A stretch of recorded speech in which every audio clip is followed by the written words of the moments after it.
आज की कहानी मेढक राज और नाग की कहानी। कैसे मेढक और नाग की दोस्ती शुरू हुई और कैसे दोनों ने अपने लिए लड़ाई लड़ी। मेढक राज और नाग। एक कुएं में बहुत से मेढक रहते थे। उनके राजा का नाम था गंगदत्त। गंगदत्त बहुत ही झगड़ालू स्वभाव का था। आसपास दो तीन और भी कुएं थे, उनमें भी मेढक रहते थे। हर कुएं में मेढकों का अपना राजा था। हर राजा से किसी न किसी बात पर गंगदत्त का झगड़ा चलता ही रहता था।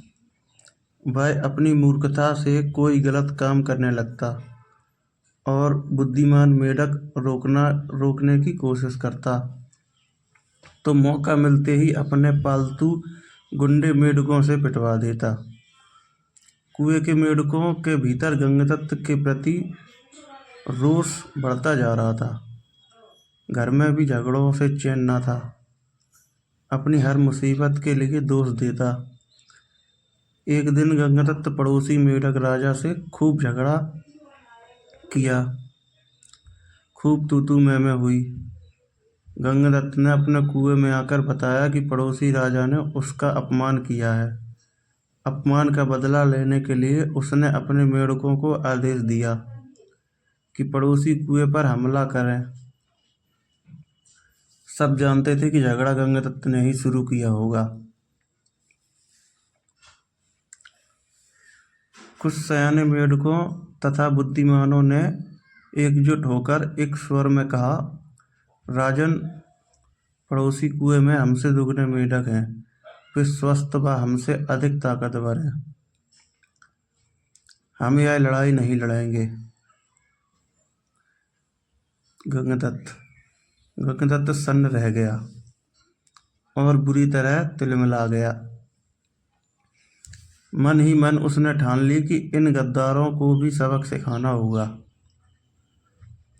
गंगदत्त ने अपने बेटों को बुलाकर भड़काया, बेटा, पड़ोसी राजा ने तुम्हारे पिताश्री का घोर अपमान किया है।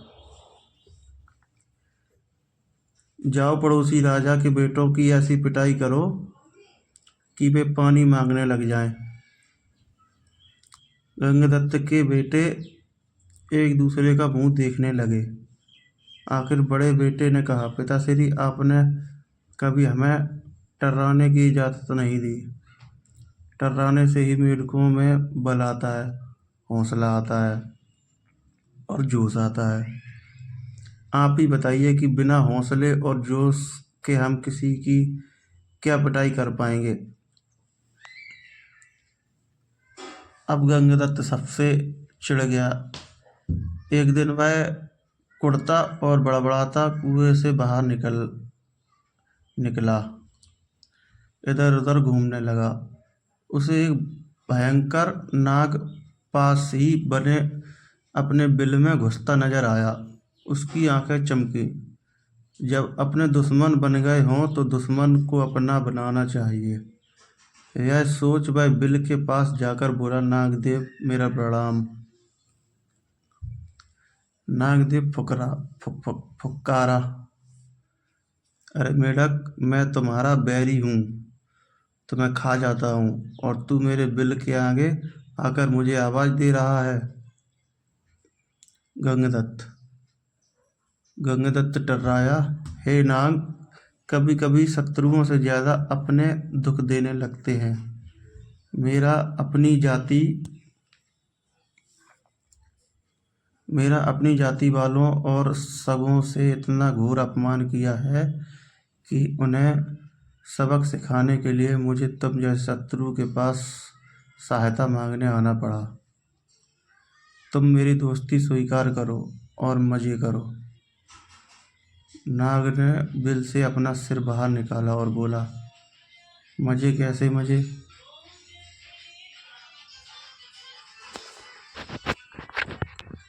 गंगदत्त ने कहा, मैं तुम्हें इतने मेढक खिलाऊंगा कि तुम मोटाते मोटाते अजगर बन जाओगे।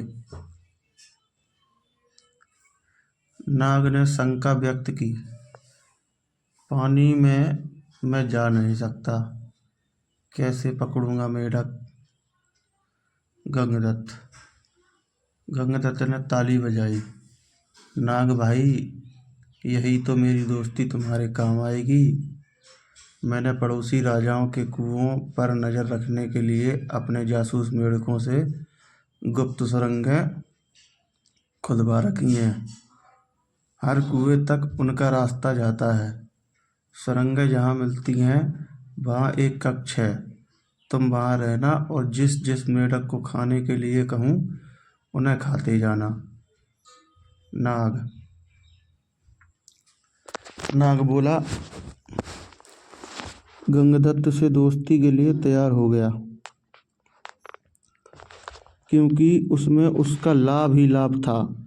एक मूर्ख बदले की भावना से अंधे होकर अपनों को दुश्मन के पेट के हवाले करने को तैयार हो तो दुश्मन क्यों ना इसका लाभ उठाए। नाग गंगदत्त के साथ सुरंग कक्ष में जाकर बैठ गया। गंगदत्त ने पहले सारे पड़ोसी मेढक राजाओं को उनकी प्रजाओं को खाने के लिए कहा। नाग कुछ सप्ताहों से सारे दूसरे कुओं में मेढकों की सुरंगों के रास्ते जाकर खा गया। जब सब समाप्त हो गए तो नाग गंगदत्त से बोला, अब किसे खाऊं? जल्दी बता। 24 घंटे पेट फुल रखने की आदत पड़ गई है। गंगदत्त ने कहा, अब मेरे कुएं के सभी सयाने और बुद्धिमान मेढकों को खाओ। वह खाए जा चुके तो प्रजा की बारी आई। गंगदत्त ने सोचा, प्रजा की ऐसी की तैसी हर समय कुछ न कुछ शिकायत करती रहती है। उनको खाने के बाद नाग ने खाना मांगा तो गंगदत्त बोला, नाग मित्र, अब केवल मेरा कुनबा और मेरे मित्र बचे हैं। खेल खत्म और मेढक हजम। नाग ने फन फैलाया और फुफकारने लगा, मेढक, मैं अब कहीं नहीं जाने का। तू अब खाने का इंतजाम कर, वरना। गंगदत्त की बोलती बंद हो गई। उसने नाग को अपने मित्र खिलाए, फिर उसके बेटे नाग के पेट में गए। फिर उसके बेटे भी नाग के पेट में गए। गंगदत्त ने सोचा कि मैं और मेढकी जिंदा रहे तो बेटे और पैदा कर लेंगे। बेटे खाने के बाद नाग फुफकारा और खाना कहा। और खाना कहाँ है? गंगदत्त ने डरकर मेढकी की ओर